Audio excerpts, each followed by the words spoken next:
Welcome back to the broadcast of Your Next Move Grand Chess Tour here in Leuven, Belgium, where round 7 is about to begin, and also Belgium is playing. It's 0-0, if I can see it well. I heard someone yelling earlier they didn't score a goal. No, it's 0-0 as far as I can see, but I hope that our audience will be cooperating and yell out the goals when there's something to announce. Please announce it. Yeah, we have two El Clasicos in this round number 7 of the chess event. We have Vladimir Kramnik facing Vishy Anand. Those guys have been around for a while, played a World Championship match against each other, which Vishy won, if memory serves me well. Then we have a young but budding rivalry, Anish Giri against Magnus Carlsen. Anish famously never lost to Magnus in tournament chess, won the first game they ever played, bunch of draws after that. And Anish is not shy about bringing up that record. Magnus Carlsen probably is not very happy about it. I'm sure there's been more decisive games in rapid, but still, it's a very tough opponent for the world champion to face. Anish always plays well against him, plays very solidly, doesn't seem to be scared of Magnus, so this is going to be a very interesting battle as well. Exactly, he usually calls Magnus Carlsen his easiest opponent. He has the best score against Magnus, so he says the problem are the rest of the people in the field. Yeah, let's see if Magnus manages to change that narrative. Now he has to stage a comeback, won his last game against Topalov, and black against Anish. It won't be easy. There we see someone jogging. I guess that was Veselin Topalov. Oh, it was Veselin. I thought it was Magnus. It's Veselin. So Magnus, once again, being late. Oh, there he is. This typical walking must be Magnus Carlsen. The world champion is about to sit down at the board. We'll see if he will surprise Anish Giri, because we saw some openings, but they usually play their normal openings, but in some cases we have seen slight surprises. Yeah, Anish tends to play classically. I guess he's going to go 1d4, he normally does against Magnus. And there we see another game between two of the world's premier Rapid and Blitz players starting. Hikaru Nakamura also trying to stage a comeback, facing MVL. Looks like we're going to get a Najdorf MVL's specialty. Yeah. It's Red Bull versus water, pair of glasses on both sides, and once again the Najdorf, as you said. Knight to b3 is a move that looks very, very goofy, but it's been gaining a bit of a following recently. I believe the Polish player Bartyl used it to beat a couple strong opponents, and it has some points. MVL reacts by going g6, followed by bishop g7, so he's transposing to a sort of dragon. Some people call these setups Dragendorf. It's a combination of Najdorf and dragon. Hikaru opts for quiet development, bishop e2, bishop e3, short castles. And, oh, just as I said, short castles, he leashes out with g4, no quiet development. Hikaru Nakamura style, g4. He looks pleased, like gives MVL a little look there. You thought I was going to castle kingside? Not going to be able to do it. And MVL doesn't look unduly scared, but he is taking a bit of time here, thinking how to react. Because you don't normally see this in combination with such slow moves as knight b3 and to go bishop e2 and g4. Exactly, those moves, knight b3 and bishop e2, tend to be the solid approach, and g4 the opposite. He has played b5, reacting on the other flank. I guess Hikaru wants to go g5, chasing this knight away before it causes any trouble after, let's say, b5 to b4, then hitting the e4 pawn. But Hikaru seems surprised. Maybe there's moves like bishop to f3, threatening e5 as well. Looks like he's going into his first thinking break of the game, which gives us a chance to catch up with the other ones. Could b5 surprise him? I mean, if he prepared g4, then it must be that he knows about b5. Yeah, I'm not sure how much homework went into this. It might be, a throwaway line for a rapid game, but we'll see. He might also be trying to recall his preparation. Let's see what's going on in the Giri-Carlsen game. Bit of an unusual opening for Magnus Carlsen. Giri went e4, and Carlsen decided to play the Caro-Kann, not a strong there move in it his goes, the repertoire. surprise. Giri went for the most principled 3 e5, bishop f5, knight f3, bishop e2. This line, has been topical for a long, long time now. I believe Nigel Short brought it to the forefront in the early 90s when he used it successfully against Karpov, and ever since, these top guys, they seem to value the extra space very highly, and this is supposed to be the critical test. Bishop b4 check, however, is well off the trodden path. c5 is the main move here, and there's also a lot of theory connected to lines like knight to d7, followed by bishop g6, or even moves like knight to e7. But bishop b4 check, at least to me, is a fresh idea. Looks a little counterintuitive to provoke c3 and put the bishop here. Yeah, and white normally goes c3 anyway, so it's like you provoke a move that normally happens, but it should have his idea. No, the point is that if you go, let's say, knight e7, it's going to be very hard to develop this bishop, and you have to keep moving the knight around. So he tries to bring the bishop to the c7 square, and then he will have squares for all his pieces. The price to pay, of course, is that he loses quite a bit of time, and white will manage to f6, is that correct? keep his space advantage. Yeah, bishop a5 castles, knight d7, a4. He went bishop c7, but after knight bd2, he decided there's no time to just continue developing, but he wants to challenge the center immediately with f6. Very interesting idea by Magnus Carlsen. Once again, we don't know if this will hold up to... Rook e1 played by Anish Giri, saying that if you open the e5, your king is there on e8, so you better not do that. Still, he will have to do something about his f6 pawn, because I guess he doesn't... If he goes knight e7, well, I was wondering if there are some knight h4 moves at some point, but maybe. Yeah, knight e7 looks wrong, then ef, knight f6, and maybe knight h4 indeed. There's trouble looming on the e-file. I would guess he wants to take once either way. When I'm not sure how Anish wants to recapture. If de, knight takes e5 probably doesn't work. Takes, bishop h5 check, g6, rook e5. And even if you're not losing immediately, which you might very well be. You might be losing immediately. Yeah, doesn't look all that friendly. So I would guess he takes once and then goes knight e7. And then after knight h4, you could ignore it in castle. What has he done? Is he still thinking? I think so. He has taken off his jacket. That's what we can see. Serious game. And now he really sinks into deep thoughts there, trying to recall what he prepared. I don't think he prepared this position.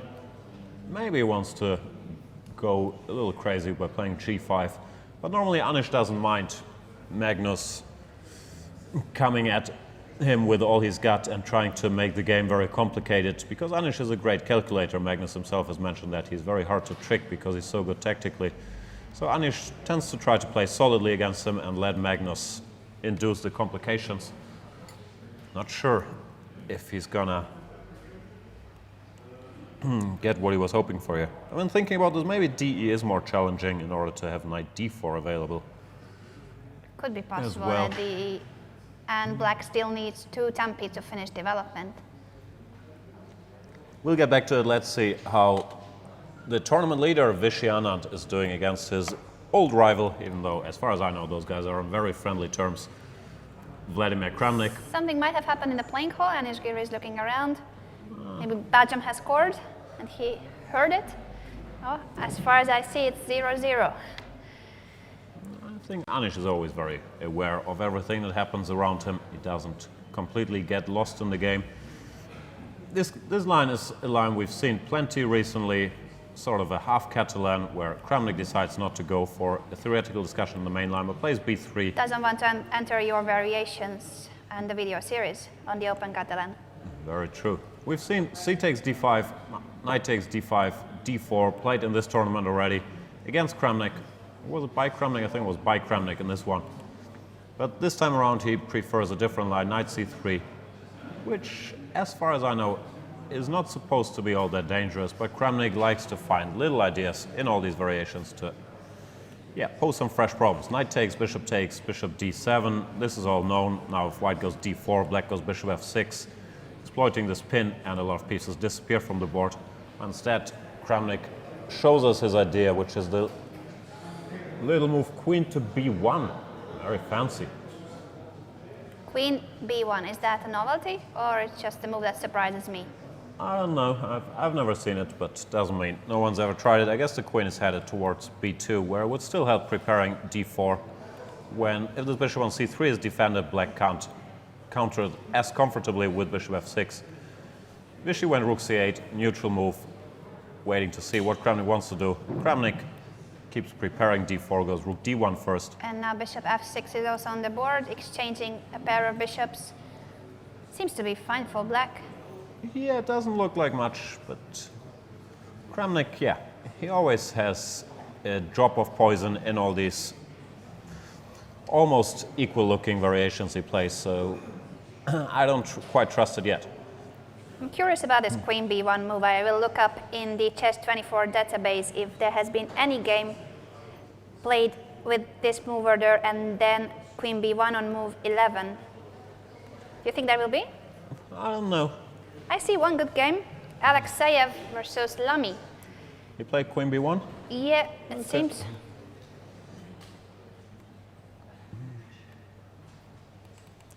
I'm going to look at Caruana Aronian in the meantime, where we see everyone's favorite, the anti-Berlin, with bishop takes c6, d takes c6, knight bd2.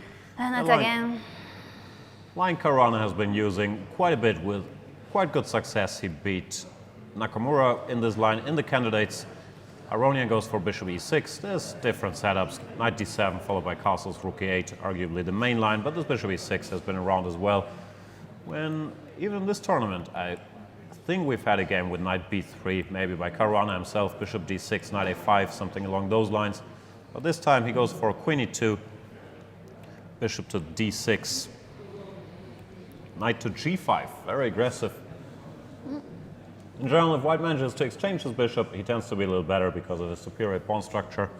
So Levon tries to keep it by going bishop g4, f3, bishop h5. And you don't see this much in these positions. Fresh approach by Fabiano. I'm sure he's looked at this because normally, yeah, knight g5 followed by f3 doesn't look all that trustworthy. This knight is going to have to retreat to h3 sooner or later. And that's what happened. But Fabiano first got in h4, threatening g4, to trap the h5. bishop, so Gotta go h6, knight h3, queen e7.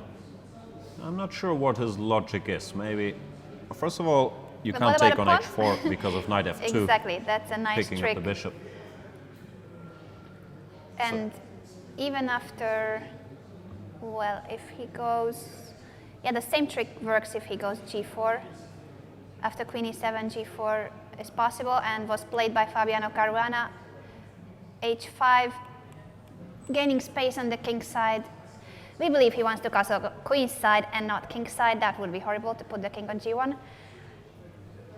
And he's just enjoying his more space. Yeah, the thing is black is going to have to go f6 at some point to bring this bishop back to life, which makes it hard for white to ever break through on the king side, but it gives him a plan to put a knight on f5, which is going to be very hard to tolerate. And if you take that, either ef or gf is going to give the other knight pleasant outposts on the board. So Fabiano once again showing that he did come prepared. He has fresh ideas in all these, yeah, it's no longer sidelines, in all these d3 Berlin mainlines. Bishop d2 slightly surprised me, but I guess the bishop is heading towards c3, for instance. No, he's trying to prepare a long castle and you want to leave the e3 square free for the knight. I just thought that it was more natural to place it on e3, but you are right that he wants to keep this square for the knight heading to f5. What was played by 11? f6. f6, just the normal position you mentioned. We will come back to this game later on, but we shall see the rest of the positions. Which one do you pick? Topalov, So. Yeah, interesting opening there. This move order requires some explaining. So is a big theoretician. He's capable of playing the Grunfeld against one d4. We don't see the pure Grunfeld much at top level. My theory is that no one knows what to do against it, so they don't allow it. And one way to avoid the Grunfeld is certainly to play one c4. Wesley So goes g6, which is a sneaky move played by Grunfeld players. After d4, knight f6, you're back. And after knight c3, they normally go c5, and white is forced to play some symmetrical English, which is not supposed to give him very much. Therefore, the critical move here, if you want to avoid the Grunfeld but still fight for the center, is e4. Now the point is of bishop g7, white goes d4, and you get some king's Indian. That's a nice center. And therefore, in order to exploit white's move order, black has to go e5 here. If you go c5, once again, it's different because now white can go knight f3, d4. But e5 leads to a fresh position, which has been topical recently. e5, d4, with something, yeah, you don't see much, but the reason of it that we see this is that guys are trying to avoid the Grunfeld, and black players are adjusting to that. d4, knight f6, de5, knight e4. Wesley knows his stuff. He won a nice game against, I believe, Anish Giri in Shamkir like a year ago, something like bishop d3, bishop b4 check, king f1, and he got a very good position. But this time around, queen d4 is played. I'm not sure. This might be a fresh idea by Vesely. Knight c5, knight c3. Let me check it if there are any other games with queen d4. It's a very normal move, isn't it? Yeah. Thing is, normally instead of de5, they play knight f3. This is a more common line. But queen d4, no, I'm sure it's been seen before as well. Wesley goes for knight c5, not bishop b4 check, which looks like a normal move as well. And yeah, this I haven't seen before. Black arranges his pieces quite harmoniously. The knight on e6, the other knight comes to c6, bishop g7, tending to castle, but he has to fight the extra space white has by blowing the position up with f6 or d6 before white consolidates.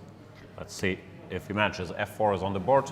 This queen d4 was played by Yakovenko last year, but it doesn't seem to be like a very strong move, at least according to our thermometer on chess24, which just gives advantage for black. Yeah, I'm a little surprised by it because after knight f6, one line that has been seen is knight f3, ed4, e5, knight e4, queen d4, which looks like it's basically a tempo up for white, where you have the same position already with a knight on f3. So I'm not sure if Vesely mixed things up or if he wanted this because of the extra option of going f4. Yeah, I'm not very impressed. It looks like a bit the Scotch. I mean, the position reminds me of the Scotch. Some of the lines with knight f6, of course, then there would be a knight on b6 and the double pawns on c7 and c6, but this e5, f4, the queen on e4, and the fianchetto bishop somehow reminds me of that position. Maybe it's just me. Yeah. Wesley has to decide what to do here. Both d6 and f6 strike me as candidates. You could also delay breaking open the center, playing something like b6, bishop b7, but that feels a little slow. And yeah, he's played d6, trying to open the position up. d5 is not yet a threat, but it's not going to be so easy for white to complete his development anyway. Knight f3, what do you do though? I'd be tempted to sacrifice this pawn, bishop d7, just to threaten de5 and ed. I like that idea because then the white king is not like the safest there on the c file, semi-open c file, and also the fianchetto bishop will be very, very strong. The queen will appear on a5, rooks on c8 and d8. Well, we shall see what to do with this pin on d7, of course. The bishop will be hanging if I want to go queen a5. Let's not blunder that, but this could be an option. Yeah, you would have to calculate. I'm not even sure if queen a5 doesn't work anyway, but even a slower move like queen e7 or something, bishop c3, followed by queen e7, looks quite risky for white. We'll see how this game develops, but for now, Wesley So once again well prepared in the opening. Is that c5 that Topalov has just played? I don't know, it could be. He's trying to grab not the that pawn. worried about developing. He's trying to cash in as quickly as possible. Trying to go cd followed by rook d6 to keep this bishop at bay. Still I like feels that he wants to keep the long diagonal closed, but still it doesn't feel very safe on the c file once everything opens up there. Yeah, Wesley has a decision to make here, but Topalov's play does look extremely risky because it didn't develop all that many pieces. Let's check back in with Giri versus Carlsen, where Carlsen, decided not to take on e5, but instead bring his knight out to h6, probably in order to be able to recapture with the queen here, controlling these squares. And Anish went knight f1, takes, castles, bishop takes h6. Very double-edged. He gives up the two bishops, slightly spoils black's pawn structure, but not to such a significant extent. The question is going to be if black can target this e5 pawn, or if white consolidates first. If white gets whatever, knight g3, bishop d3, is going to be better. But Magnus immediately goes after Mr. e5 by playing bishop e4. What's going on? What can you do about it? If knight g3, he will capture on f3. Yeah, you can do that. In some positions... Bishop takes, but here, let's say queen g5. Yeah. This seems to be a problem. Yeah, how can you hold on to this e5 pawn? It's a very important pawn. He cannot just give it up. My first instinct was this, then I started to get a little Take on worried F3. But yeah, the about queen. the queen, but it seems like it does have squares. Maybe not the best squares, but at least it's not getting captured. However, and you there's don't no want knight takes e5 and bishop f2. Maybe it's nothing. I'm just trying to. 95, 94, I would guess. Is that still bad? D takes? Yeah, even queen e4 is good for white. Okay. Yeah, give up. Not sure though. This feels like there could be something for Magnus because the queen, yeah, is Weird, very weird. a bit off the beaten track. Maybe we can implement your idea by taking here and now taking here. Knight takes, bishop f2. Very double-edged position. I'm not sure who's better and why. Could be bad for black, actually. If black doesn't have anything direct, then the white pieces will be stronger, especially with the open black king. But Anish has played knight g3. He's allowing this, which I'm surprised by. Queen g5, what does he want to do?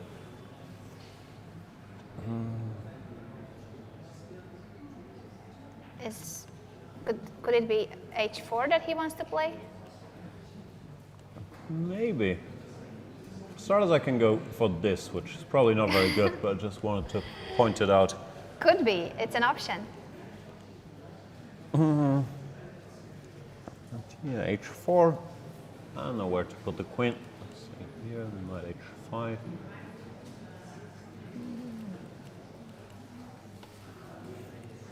I don't know, white's position feels very loose somehow. Rook f3 is a threat, bishop b6 might be a threat. Yeah, it doesn't feel right with the queen on g5 and this e5 pawn hanging. Magnus has gone c5, so they must be seeing something that we don't, or he just wants to grab the pawn without He is taking the further pawn. ado. I guess we have to move the queen and then bishop takes f3 and the pawn is hanging. Yeah, h6 is under attack as well, but in this position it seems like you can go queen Queen g5 g5. without any worries, because in the end game, yeah, you're pretty much winning. You grab the pawn. Winning might be a stretch. There's c4, which I missed, but What about knight takes e5 instead Yeah, of queen still g5? bad. Sorry. Yeah, sorry. If we can just grab it right no, now. that's also possible for sure. I wasn't sure what's going on here, but I wanted to oh, it's take tempting. on f3, maybe even with the rook. I don't know. Maybe. Yeah. But, okay, there's also rook takes e5. I shouldn't be too. Yeah, no, queen takes e6. Let's just not do this. Knight takes f3. That's a check. Yeah. Pawn takes. I'm not sure this bothered me a little bit, but Yeah. there's many tempting choices for Magnus here. Queen e3 was played by Giri, and the same logic should still apply. Takes and queen g5 does look pretty decent. The only counterplay white has, because white has to do something very, very quickly before this disappears, seems to be c4. But even knight takes e5 now. I can't get it to work. Takes. Yeah, the bishop f3. will be captured before you could win the pawn back. Yeah, not sure what's best, but queen e3 followed by ed, for example, seems to be a healthy extra pawn. Extra pawn and these double f pawns are also not very promising. Nope. So yeah, it looks like something's gone wrong for Anish Giri, and Magnus managed to confuse him with his bishop b4, bishop a5 check. A very fresh idea. And the Caro-Kann, it's not like he plays the Caro-Kann every day. No. Queen g5 is on the board. You played like Magnus Carlsen, Jan. You guess all his moves. Yeah, it's easier to make good moves in a good position, and this one does seem to be a very good position. I think this might end badly for Anish. I really can't see anything. This is really the case where doubled pawns are very useful. Imagine our pawn was on g7 and we can't play queen g5 ever. Let's That is praise true. doubled pawns.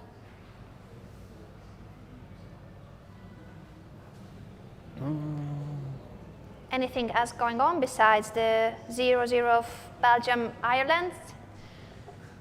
Kramnik Anand is vintage Kramnik stuff. A rook endgame where equal pawns, but Kramnik has an active rook, so Vichy is going to have to suffer. And Vichy decided to go for activity, not a passive move like a5, which could end up being very, very unpleasant. Say went for rook d2, rook takes a7, rook takes e2. And this, I wish I knew such things, should be a draw. If the one pawn on the queen side gets exchanged, it's a reasonably straightforward draw. The question is if Kramnik can try to win the b pawn without giving up his a pawn, but I don't really see how. Yeah, how do you do that? Because if you attack it and then push a4, You know, a4 is a threat. that would be the idea, but maybe he can place, yeah, or the other option is rook b2. Maybe it's passive, but then you cannot move the a pawn. Yeah. Yeah, he placed the rook on b2, but because it was attacked, king f3, rook b2. And this we expect to be a draw, but with Vladimir Kramnik, you can never know. He will try to win this, that is for sure. Yeah, some chances. His king is quite quick to the queen side. And these double pawns are good defenders, but they're not so useful in a race should black need to pick up some pawns on the king side and start running here. Therefore he plays g4 to restrict them even further, Yes. making f5 or h5 impossible. Pawn majority for black on the king side, but it doesn't feel like you can never create a passed pawn. King g7 was played by Anand. Yeah, the tournament leader under some pressure here. Should be a draw, but never fun to defend a slightly worse rook endgame in rapid against Vladimir Kramnik. What's Fabiano doing? He's trying to create a checkers position again. b3, a4 is next. Well, with a good bishop, it's fine. Yeah, This h7 bishop looks really, really poor. yeah, that bishop might make a comeback, but there's not that much to do on this diagonal either. No, really. There's some You direct could things try to worry some about too. Bishop g8, bishop f7, bishop e8, and even then there's no diagonal. Like c5, bishop c6, and no, it's just hopeless. If he cannot open the position, then this bishop is just very bad. Yeah, for now he has to worry about the a7 pawn hanging, so I guess the only sensible move is knight d4. When white has a choice, you could take it actually and then put your knight to e6, which looks interesting. You could also just go queen f2. Black has to go c5 and play this position one way or another. c3, knight c6, I don't know, b4, a3, b4. Some options for Fabiano Caruana. And Levens played knight c5, that's a surprise. Knight I thought this c5? lost a pawn, but Fabiano didn't go b4, probably knight a4 bothered him, bishop a7, b6, trapping the bishop. Yeah, that could bother him. Therefore he started with a4, when now b4 is a threat. And Aronian went queen to c7, once again preparing to trap this b4. bishop. Yeah, maybe he can just go a5 first, threatening to capture on a7. Yeah. I mean, I don't know if b4 and a5 or a5 and threatening b4. Actually, the same idea. But he castled kingside. Well, this is what we said, that he would not castle kingside, but it's true that the position is closed, so it doesn't seem to be likely that a black queen will appear on g3 and some rook on h4.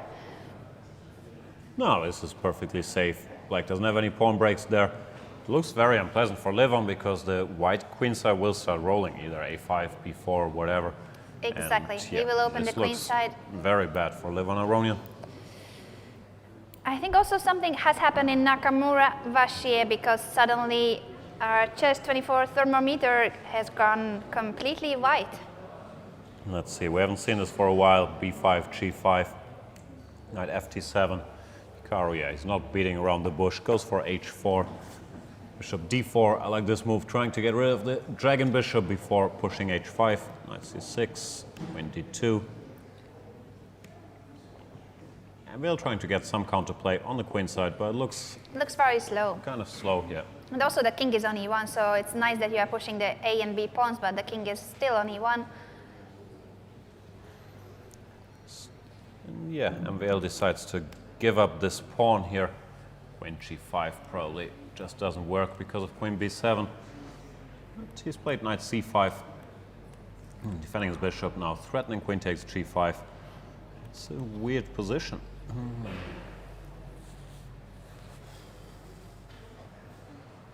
It's too complicated for me. Just looks very dangerous with this black king on g7, the h file about to be open, queen d4 at any moment.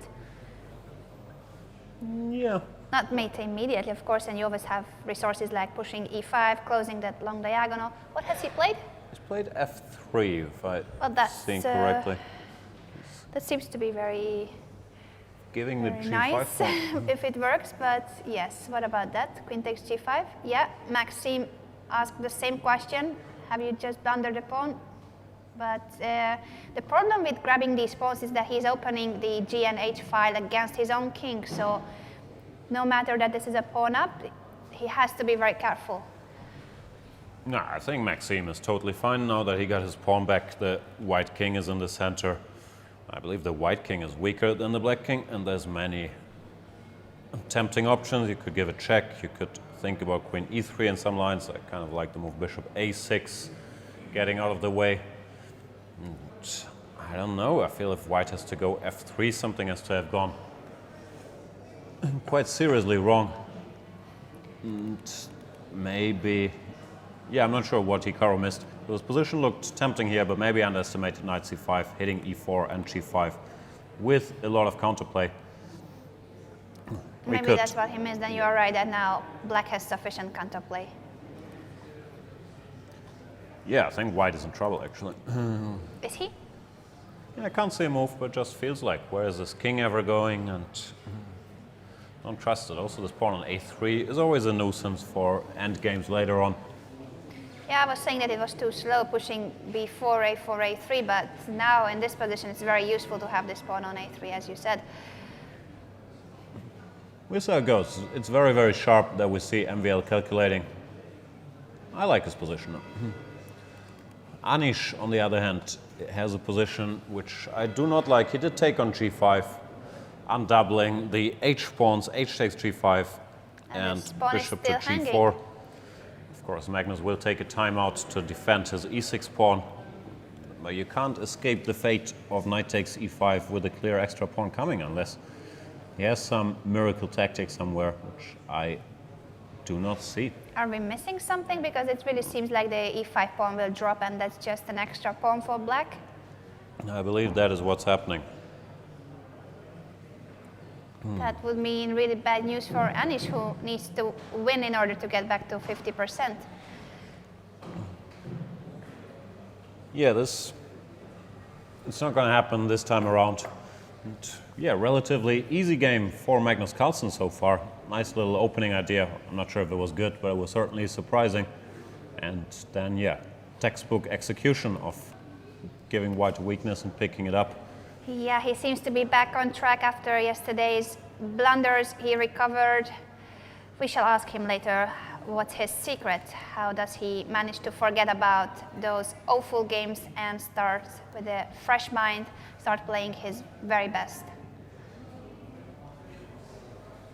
Another complicated position is Topalov-So, where Topalov went for maximum pawn grabbing with c5, neglecting his development. So reacted with knight e7, bringing this knight over to f5. Very strange position, g4, stopping knight to f5. Knight c5, queen c4, b6. Trying to get his bishop out. Takes. Vesselin is really not all that concerned about developing pieces. It's more important to cover the g4 pawn, play h3. It's very risky, but if he manages to keep this bishop boxed in, it might work. It's a funny looking position with all those pieces on f1, g1 and h1, but pawn up, and as you said, it's important to keep the g7 bishop out of the game. Black has to be very quick here if he wants to have counterplay for the pawn, but how can he... I wish we could place the bishop on a6, but that's just a square that even after a5, you can never prepare that move. Queen d3 or queen e2, what was that? Wesley played rook b8, activating this rook. And Topalov went queen e2. Yeah, covering b2, just in case it is needed. Still many options, rook b4. Still looks like a logical move, hitting the f4 pawn. It's very dangerous. Vesselin's position, I have a feeling it's on the verge of being very bad. I don't like queen e2. Maybe it was necessary, but it looks just so ugly. Yeah, rook b4 is a threat. Yeah, Yeah, I wish we could develop the pieces like some knight e2 protecting the f4 pawn, but maybe I'm missing something. Not sure, but there's many dangers out there. Yeah, like that I missed double attack. So yeah, queen e2 might be that you have to go queen e2, still not developing those 3 pieces. Yeah, feels extremely dangerous for Vesselin. Leave the calculating to Wesley. Similar names, I often confuse them. Wesley, Vesselin. I don't know, I think it's a goal. Or a miss. I don't know. Somebody should confirm in the audience. No, that happens every day here at 4. It's the end of the workday. People can go home, so there's loud cheers. It's 1-0, Belgium, Ireland. Belgium is about to qualify.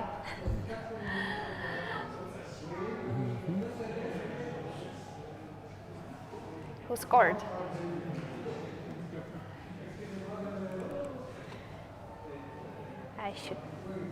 I should figure it out.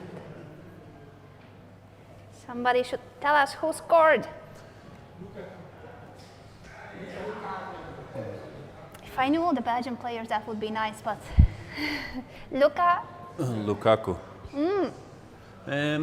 Yeah, Vladimir Kramnik is not going to score more than half a point in this game. He does have an extra pawn, but the position is too simplified, and I'd be very, very surprised if he managed to convert this Vishy Anand. Knows his rook endings. Yeah, maybe the only pass pawn that Kramnik doesn't manage to promote. That's just the drawn rook endgame. And Magnus Carlsen has already won, is that true? Looks like it, yeah. I'm not surprised. Anish was probably fairly disgusted with himself and his position. Black has an extra pawn and the better position with all these pawns in the center. The knight comes to d3. Danish decided not to wait for the execution, but just resign here. Knight f4 is a threat, g3, bishop b6. That It's means just fairly hopeless. 2 losses for Anish Giri. Today he started with 0 out of 2, and Magnus Carlsen, on the other hand, has won both of his games. I hope that we can have him soon here in the commentary booth.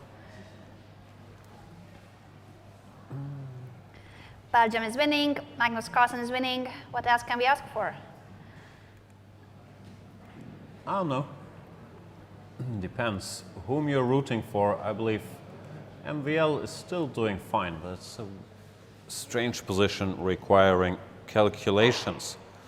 Queen b7. I can see a perpetual, but I'm not sure if there's more than that. Rook c1 check seems to force king f2. And queen c5, king anywhere. Queen g5 seems to be a perpetual. I have a feeling there could be more. I just can't spot it. Nakamura is definitely calculating the same variation that he mentioned, because he is really looking at that white king on e1. Let's see if he will sacrifice the piece. Looks like there should be something better for black. I don't know, maybe even a slow move like rook to c2, tending to go queen e3 or queen d2. Feels extremely scary, the white position. Nakamura is shaking his head. He doesn't want to capture the bishop. Maybe he's afraid. Is he afraid of a perpetual, or you think he sees more? No, I believe he'd love to go for a perpetual here, but you gotta be very concerned about being checkmated. c2 threatening this, and I can't really see a defense. Could be, and also the queen might come from the other side. If you play something like rook d1, queen g3 could be a move. Yeah, I guess this is Queen a move too. e3 even better. And in case of rook h2, queen g1.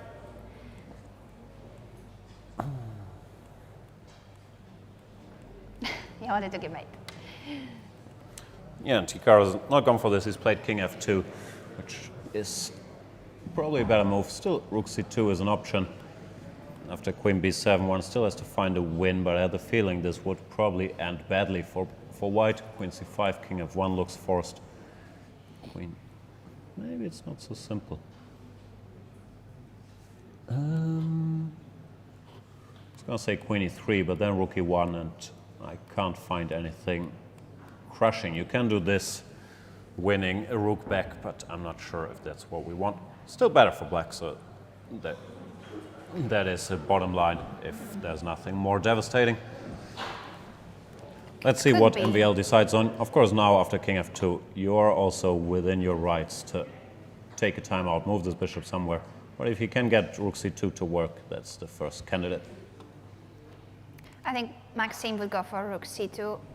If it works, he will definitely play rook c2.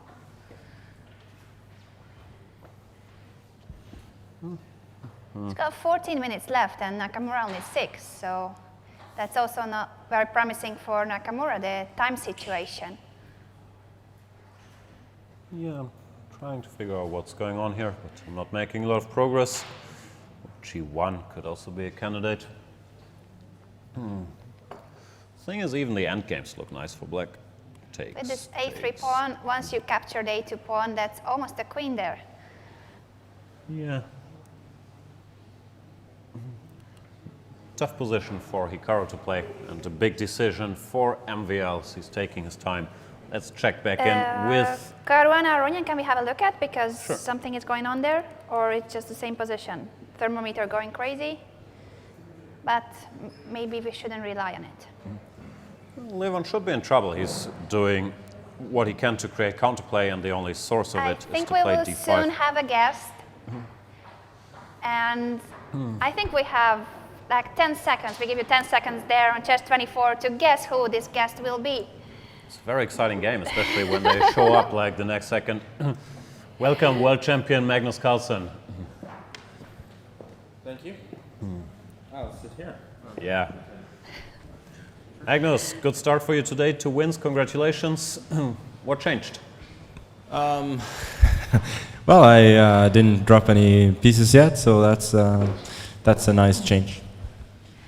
How did you manage to forget about yesterday's games? What do you do after bad games? How do you recover? Well, I was really pissed for about an hour, and then I stopped caring a little bit, and I don't really care today either, but it doesn't seem to affect my my play so far. So sometimes that's just what you need, just to loosen up a bit, and yeah. Against Anish, you had this idea with bishop b4 check, which I hadn't seen before. Where's the key moment? Where did it go wrong for him? Well, actually, I mean, I played this once before, and I just lost in like 20 moves. So now I finally had the courage to try it again. Well, first of all, I think, as Anish even said after the game, that a4 seems pretty much out of place. And then, yeah, later, I think he really sort of underestimated how weak the pawn is going to be on e5, and that his kingside play is not really going to get going. So I assume queen d4 was pretty bad, since now if knight d2, bishop b6, he really has to put the queen on some. Yeah, this is what we were looking square. at. We couldn't find a win. Is there anything direct? No, I don't think there's a win. I was considering several options like a5 here or something, and queen a3 or queen b3, and then dropping back with the bishop. And well, black is much better, but win is not in sight, at least. And then I of course after I take on f3 and queen g5 is completely busted strategically. Maybe he can pop up a fight, but I didn't see a good way like c4. I can just take on e3 and then on e5. So it's an uphill battle, and he didn't manage to get himself together and fight. What do you think about the... Sorry, I want next to talk question is about yours. the previous game. If you have any thoughts on the previous round? Can you Yeah, well, there wasn't too much going on. I felt that maybe he played a little bit too passively at some point, because I felt that he was fine from the start. Then I gained the initiative, and at some point he had to make some decisions, and he probably didn't handle it the best way. So here bishop f3 was probably bad. I should have gone for b5 and a4 immediately, like this. And I mean, this is really. There's nothing wrong with his position per se, but it's really passive. That's the only thing. And as long as he cannot find a suitable moment to play d5, it's gonna remain passive. Yeah. So basically, I think he made some poor decisions afterwards, but it's not easy when the position is just worse. What do you think about this schedule of playing 4 or 5 rapid games a day? Is it more tiresome for you than a game of classical chess? Yeah, for sure. Yesterday I started out with 2 pretty hard-fought draws, and I mean, I spent a lot of energy on my games, and towards the end I was pretty tired, and of course that's not an excuse for dropping pieces here and there. But I think for everybody, playing 5 rapid games, that's tough. I would say much tougher than a day of classical chess. Besides the tough schedule, how do you like it here in Belgium? If I'm correct, your family used to live here for a short period of time? Yes, we lived here for 1 year. It's a beautiful city, and the weather is beautiful. Do you support Belgium? Yeah, I saw that. Important question, and I think you better get it right. Yeah, I heard a huge roar right when my game finished, so I understood they must have scored. So that was nice.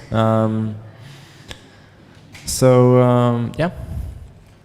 All right, we'll let you get a bit of rest. Thanks a lot, world champion Magnus We have Carlsen. one last question, because No rest. you forgot about our survey. Superstitions is our topic, and we wanted to know if you believe in your clothing, if you change your shirt, your watch, anything about the daily routine. Do you believe in anything like this? Well, I believe not in anything for real, but I once I threw after I lost the game against Chucky in the candidates tournament. Well, the pen went into the River Thames, so that's all I can say. Best of luck for the remaining games. Yeah, thank you. Thank you, Magnus.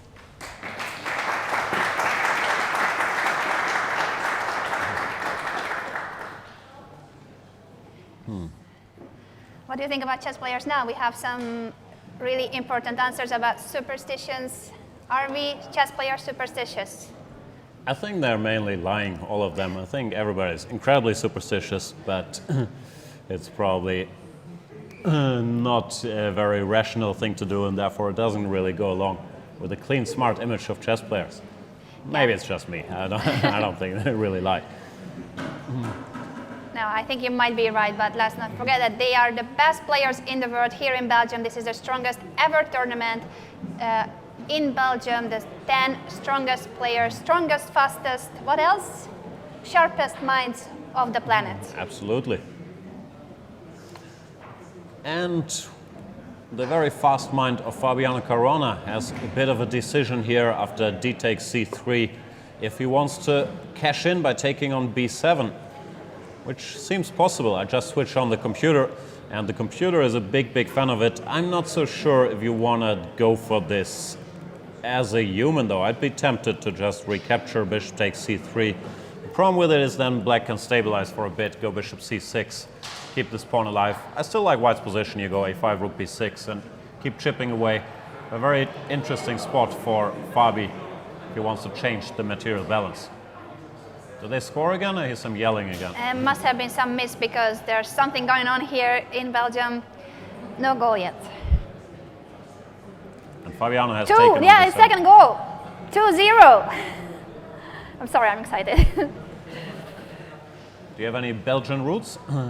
Not that I know of, but I really like this country. It's the first time I'm here, so I like the place and I like the people. That's why I'm cheering for Belgium. See? And it was 9 Golan? Is that possible? No, not 9 Golan. That was a change. Witzel. Is that how they pronounce it? Witzel? Sounds right to me.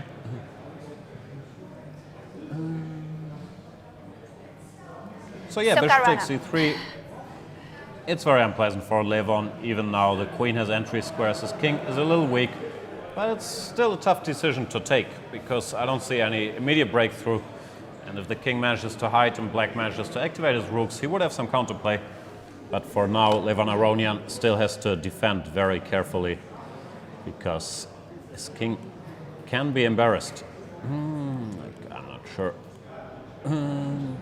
I was trying to make something like this happen, but looks like black is in time to defend. Not obvious yet, but problems for Levon nevertheless. Wesley So seems to be winning in the meantime. Yeah, Wesley Topalov, very, very risky opening choice. I believe he's been in trouble for a long time. He went for this pawn grabbing. What happened there? Whose board is that? Queen on h4, it's Topalov. Topalov has just resigned against Wesley So. So yes, Wesley promised us that he would try to win games, and he did start winning games to catch Vichy in the lead. Yeah, now it's totally game over. e5 is dropping and checkmate is looming along this diagonal. Bishop e4 check, also a threat. Nothing to do, so Topalov resigned. Not a good game for Veselin, and I believe, yeah, his opening approach, starting with queen d4, was not well executed. Vasyl Topalov, who also started the day off today very badly, 2 defeats for the former world champion, who was playing pretty well yesterday. Yeah, on a, I believe, 3-game losing streak now after he was on +1 some point yesterday. But still, Veselin, yeah, he's not easily broken or bothered by losing some games. He seems to be taking things quite lightly. And we still have the very complex position of Nakamura MVL, where what happened? King f2, he did play rook c2, queen d4 check. A clever little move, provoking e5, because and we've seen some lines where this queen was switching to c5. e5, queen takes d6, and the wise computer tells me that rook d8 instead of rook c8 would have been decisive here. If the queen goes, let's say, to b6, and just rook takes d3, and too many enemy. So he went to c8 instead? So rook c8, rook ae1, rook takes a2, hg, hg, and all of a sudden Nakamura's back in business. He might have his own counterplay against the black king now, rook h7 in some lines, yes, targeting this bishop. Suddenly it's not clear, but Nakamura is down to 1 minute, so he has to be very quick. We know that he's a good bullet player, but I don't think it was intentional to just keep this 1 minute on the clock, nothing else. What happened there? Rook h8 was played, MVL exchanged this rook, trying to at least have a perpetual if he needs it with queen h4, queen h1, but after queen b7 or queen f7 this has been played. I don't think he has anything more than that. No, looks like this will end peacefully. Missed opportunity for MVL, who had, yeah, not just this rook d8, but in general, an overwhelming position somewhere around here when after something went wrong for Hikaru. Hikaru's a tough defender. Yeah, it could have been the round of the players with the black pieces, because Carlsen won with the black pieces, so has just won against Topalov, and Vachier was also better with black. So I guess he will be disappointed for this missed opportunity. This is going to end in a draw. Draw was agreed, Nakamura, Vachier. That leaves them, well, Vachier had 50%, he keeps his 50%, and Nakamura still at the very bottom of the standings. We still have Vladimir Kramnik trying to grind out another rook endgame. He's been successful in endgames here. Anish Giri managed to hold one, also pawn down against him, but in general, Vladimir's endgame accuracy has not suffered. His score has been hampered a little bit by him blundering a bunch of pieces later in the day. Yesterday, where I believe he had 2 one-move piece blunders, more or less. Yeah. But of course, this is his home turf, a good rook endgame. He's gonna keep making Vichy suffer. I have a feeling it's a draw, but that feeling, yeah, really shouldn't. We thought the same yesterday about his endgame against Topalov, that this is really what he's good at, very good technique, he's going to win it, and then he blundered in a rook and minor piece endgame. So you can never know you can blunder the rook here. Well, there's no minor pieces to blunder, so I guess it's unlikely to happen here. The question is, can you win it? Which my feeling says no, but I've never gotten a diploma from any endgame university, so you really shouldn't rely on it. You have your endgame clinic, so you are our endgame expert, Jan. We believe you. Yeah, I don't have a clue. Kramnik has one more pawn. My current assumption is he's either going to win or draw this game. Caruana against Levon Aronian. Fabiano managed to bring his knight to the scene of the crime, or the future scene of the crime, wants to put it on b5. It's still a complex position. Levon, after going, let's say, rook b8 followed by king a8, seems to have everything covered for now. And it's not obvious to me how white wants to break through. So still a lot of work to do for Fabiano. And Levon, if the position ever opens, he has counter chances. You could very well win this with a timely c4 and the rooks get going. I believe white is better, but it's going to be very, very tricky to convert this into anything tangible. And Levon is definitely not enjoying the game. He has just talked to us and said that this is a dreadful event for him. He's not in good shape. And he doesn't seem to be happy about this position, that is for sure. I believe it's the best position he's had for a while, though, Yeah. because this position here looked pretty dangerous. And even earlier, I didn't like the position he got out of the opening. But he's sticking around, and he is on 50%, so even though he wasn't impressed with his own play, it's not like it's been a disaster. He's played bishop c4, tactics.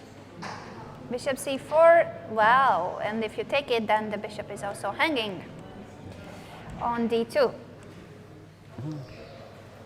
That's very deep. Yeah, it's interesting, It because might work. if these rooks get going on the d file, they should ensure black enough counterplay. So once again, Fabi has to come up with something. What else is there? Knight b5 check. I guess you just ignore king a8, dc, rook d2 once again. Yeah, if he opens the d file, then this will be dangerous with the doubled rooks on the d file. You even have winning chances there. Yep. I have a feeling that Levon should be okay. The computer informs me, what does it inform me of? Yeah, that white is still better after dc4, rook d2, queen b5. But first of all, I'm not sure if I'm buying that, because, yeah, black has to have enough counterplay, and secondly, queen b5 looks like a weird move to make. I think it did happen on the board. D takes c4, rook takes d2. Aronian is about to activate his rooks, but there's queen b5. Just as I said it, Fabi goes for it. Queen b5. Still, why is this so great? I don't Rook understand it. d3, and if knight d5, rook b8, all of a sudden black is winning. Yeah. This is after the blunder, knight d5, so don't get too excited. Levon Aronian fans out there. And it's But a mate in still. a few moves. But Apparently this is the idea, to give a check here. yeah, I don't think that Fabi will blunder rook b8 with knight d5. Queen a5, threatening knight b5. What shall you do here with black? Rook c6, maybe. I don't know if it makes so much sense, but Maybe, yeah. goal again? I have to update my source of information. It's minute 70, 3-0 to Belgium.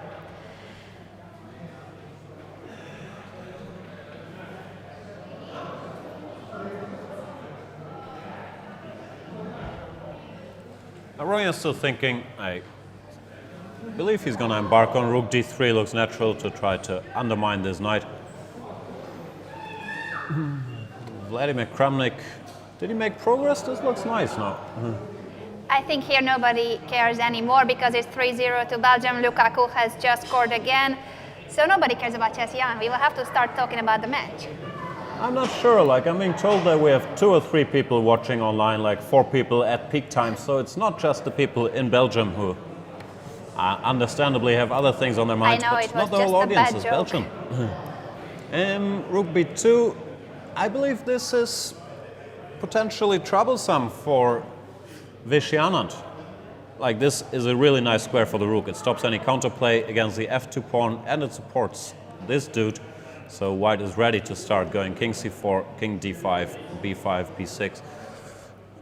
I don't know, as I said, I seriously lack rook endgame expertise, but to me this looks potentially winning, let's put it carefully. And if somebody can win it, that must be Vladimir Kramnik.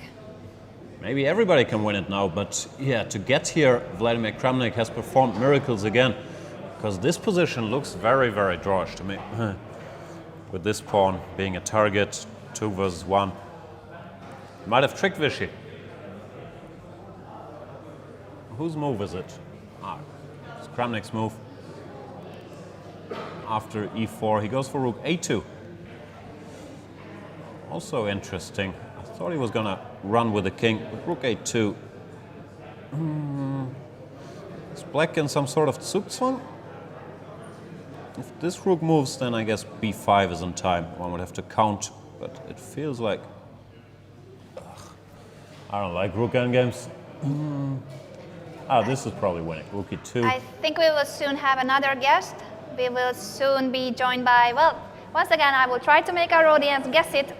On the internet, you have 10 seconds here on Chess24 to guess who the guest will be. I think if we say that he is from France, that might be a big hint. Congratulations, Maxime. For what? For messing that up? Yeah. But in general, how do you feel about the tournament and your play? My play is fine, I feel, but I'm missing opportunities today, one game after another, so that's not too good, but at the same time, I feel like I've been playing well, so, it's a bit mixed, but overall it gives me confidence, for the last 2 games and entering the Blitz afterwards. Where do you think it went wrong in this game? Because you were better, you were about to win. I've been shown what I missed, and it goes after queen d4 check, e5, queen takes d6. Rook d8, yeah? Yeah, rook d8 just wins. It's a fairly obvious move as well, but somehow I was just too focused on the c file. Did you realize it after playing rook c8? Or you No, I checked realized it it later? when I've been told. And after that, you didn't have any chance to win it? No, I just missed Ikaru's shot with queen d7, threatening rook h7 check. And I'm actually maybe lucky that I have rook h8, although it's clear that I shouldn't be lost in this position. How's your tiredness level? I've been asking everybody. People say 5 games of Rapid is much tougher than a classical game. You recovered? Yeah, I recovered, but indeed, playing 5 Rapid games, especially at this time, control requires much more energy. There are many more critical points, much more excitement, which is not good for, your body. Do you prefer this time control, or would you prefer slightly faster, let's say 15 minutes plus 10 seconds? Yeah, I would rather, I think, it's fine, but I would rather either have 3 days of play in the Rapid or a faster time control, like 15 plus 10 or even 15 plus 5. How do you get along with the players? Who do you like to hang out with after the rounds? Yeah, we all have, we all have preferences, but in general, I'm happy to say that I have no animosity towards any players of the top. And yeah, there are some people we hang out with. Sometimes we play some games, as you must know. And yeah, it's a lot of fun in general. So you're not missing your French teammates, because at the European and Olympiads you always play cards each evening, and I always see the French team being very close to each other. Yeah, well, there's still always opportunities to play with my French friends, even from distance. We have these card games also working on the internet, so it happens more often than I would like to admit. Last question. Belgium is up 3-0. Is that in your interest, either emotionally or maybe financially? Financially, it doesn't matter so much, but yeah, I'm happy for the Belgian fans. I heard a lot of cheering during my game, so that was the way I kept the score. Thanks a lot, Maxime, and best of luck for the remaining of the tournament. Yeah, thank you.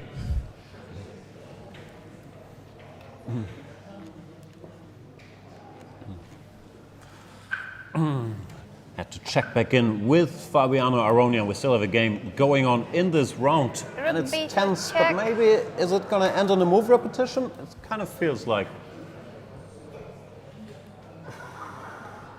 something like, I don't know, something like this could happen. Because it looks like black just has enough pieces to control all the entry squares and keep white busy, but not enough to also develop a mating attack against the white king. So I have a feeling it's dynamic equality. Fabiano went to e1, not e3. That's similar. How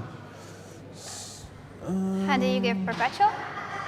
Yeah, there's no perpetual. I was going to say a move like king b7, but then I started getting worried about knight d5. Doesn't really carry a threat, but still it limits this rook severely. And yeah, he's played king b7. Fabiano goes for knight to d5. It's weird because neither side can really do anything. Like, this queen doesn't have any moves except for queen c3, which doesn't seem like an improvement. But the black rooks are also kind of restricted.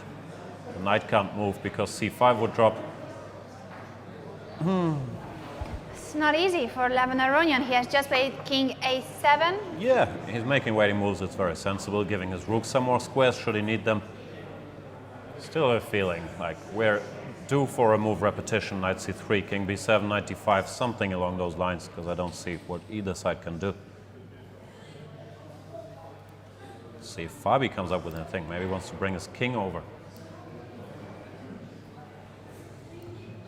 And what do you achieve with that? That later you can move the knight, but I don't know. How can you improve this position for white? Like even if you place the king on c1? Yeah, well, don't think you can, but at least it's something to do. It attacks the rook, and yeah, he goes king d1, asking Levon to come up with a move again, which is not so easy because everything is perfectly placed. King b7, then king c1. This rook is Yeah, you can just head little to the short other of flank squares. maybe. Or is something wrong with rook g2? Am I Yeah, I blundering think that's queen dangerous. b5, because once this queen, oops, sorry, b5, king a7.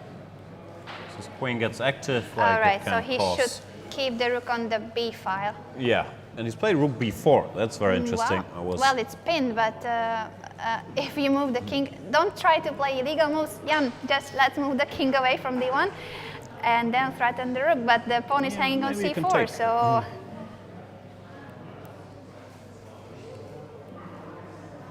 Yeah, this Seems to work for black. should be just good for black. Oh, that could be. Is this trouble for Fabiano? Has he blundered?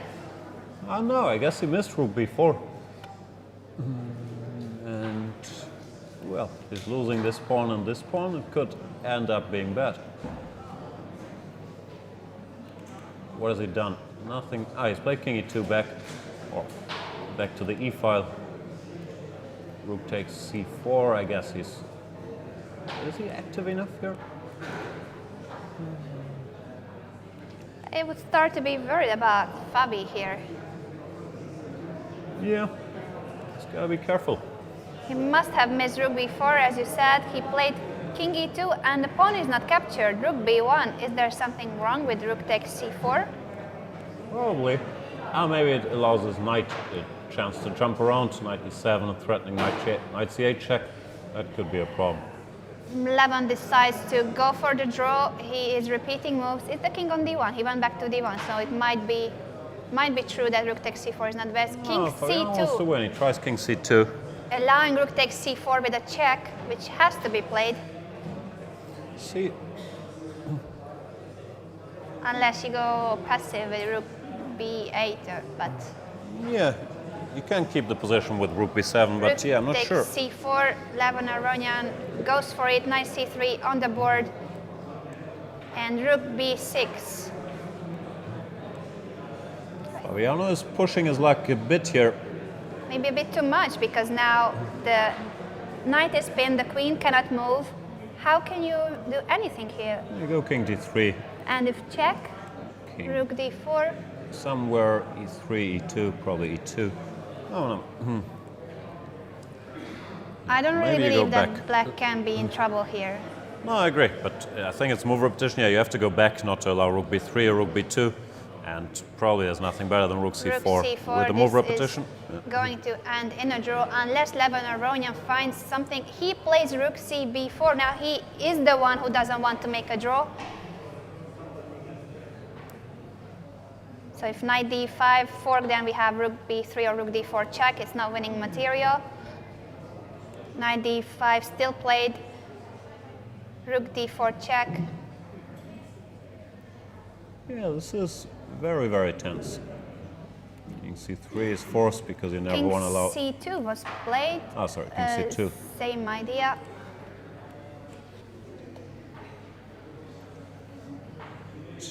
Levon has to think. Rook b7 looks like an obvious move, but he goes Rook for rook c4 check. He might want to repeat now.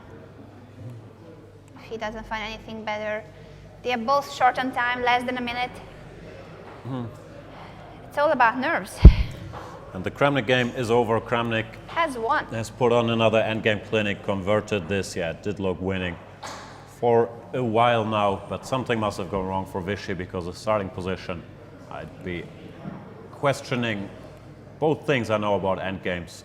That, yeah, this has to be a draw, but Vladimir Kramnik is just incredibly good, even against a defender like Anand, or against a fantastic endgame player like Anand. He manages to convert this, and this is the first loss for the leader of the tournament, Vishy Anand. Exactly, he's still in the lead, but Wesley So joins him with 9 out of 14. So we have a tie on the first place, Vishy Anand and Wesley So leading the tournament. Let's stick with the Aronian game, where by now it is Levon Aronian playing for a win. Or I don't know, maybe they're both playing for a win, This because could Fabiano also went be- king c3, not yeah. allowing a move repetition. It's 3 results up in the air. Anybody can win this game. It could easily be a draw as well. Everybody can blunder. They are short on time, messy position. Knight a6. Yeah, Levon is offering a move repetition again after queen to d8. Doesn't feel to me like Fabi has more resources for more than that, but he's certainly been trying very hard to make something happen here for a while now. a5. a5 is on the board. He wants to try. He might feel like he had advantage before and he doesn't want to make a draw. c4. It's getting dangerous.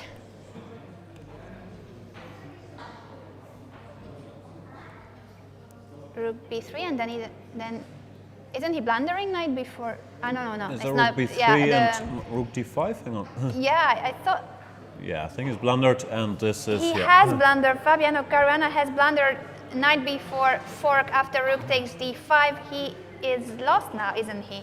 Yeah. If we are not, there are no checks. There's nothing. Queen No, takes it's resigns rook c4. c5. He can resign. Rook b5 was played, not rook c5. Whoa. I went rook b5. It's even stronger because rook c5, you have to calculate this endgame, which is probably winning, but who wants to find out with the king running here? Incredible. Fabiano Caruana has been pushing, trying to win this game. He had a very promising position and he blunders at the end. Rook c5 is now on the board after g5. Yeah, g5 trying to mix it with some pawn breakthroughs, but now Levon decides, now that you've done this and I would have a passed pawn here, it is just game over. So Fabiano Incredible. can resign with, I don't know if with a clear conscience, but he can resign now. Gh6, there's rook c7, h7, rook c8, stopping the pawn. So there is very little to do. And This- after king takes c4, hg5, this passed pawn is just too fast to And stop any Fabiano counterplay. Caruana resigns. This has just gone very wrong for him since yesterday's last game where he lost to Wesley So. Today he drew against Maxime Vachier, but with some luck, and now Levon Aronian beats him from a worse position. No, and you have to, of course, commend his fighting spirit, but it's twice in a Definitely. row that he's been over pushing it against Wesley So. He had a perpetual, a queen down, didn't go for it. And in this position, he could also have repeated moves 1,000 times, but Yeah. decided to keep pushing when it was him who, I think had to be careful already. Exactly. So We he's fighting very hard, appreciate but his fighting too hard. spirit, but he pushed too hard, and that's why he lost at least 2 games, pushing too much. So in the rankings, Vishy Anand, Wesley So in the lead. Magnus Carlsen has emerged only half a point behind after his 2 victories. Vladimir Kramnik is back on 50%, Fabiano also from the other side. And then let's have a look who else we got. Hikaru Nakamura. Things are going better today, as a long way to climb up to the top of the field. Wesley Topalov, Anish Giri probably won't be so thrilled, especially Anish. Things haven't been going well today so far. The next round will begin at 5 Central European time, so we will be back in about 15 minutes here in Leuven, Belgium.